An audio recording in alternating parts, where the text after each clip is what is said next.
ഞങ്ങളൊന്ന് കല്യാണത്തിന് പോയി വരാം. പോയി വായ മോനെ വരണട്ടാ. ഞാൻ കുറച്ച് നേരം വഴുകും ചിലപ്പെങ്കിലും. അല്ലടി മക്കളുടെ ഭക്ഷണം എടുത്ത് വെച്ചിരിക്കണം.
മക്കളെ വന്നോ?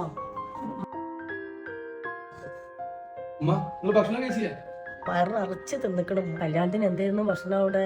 അവിടെ ബിരിയാണി മന്തിയൊക്കെ ഉണ്ടായിരുന്നു. ബിരിയാണി ഉണ്ടായിരുന്നോ? മന്തി ഉണ്ടായിരുന്നോ? ഭയങ്കര ചൂട്. പാടത്തായിരുന്നു പന്തലിട്ട്. ഭയങ്കര ചൂട്. ഒന്നും വേണ്ട. വയറിറച്ച് തിന്നിക്കണം. ചൂടറിയോ? യാത്ര കഴിഞ്ഞ് വന്നതല്ലേ നിങ്ങള്? വീട്ടിൽ പോയി കിടന്നോളിട്ട് കുറച്ചാലോ. നല്ല ക്ഷീണുണ്ട്.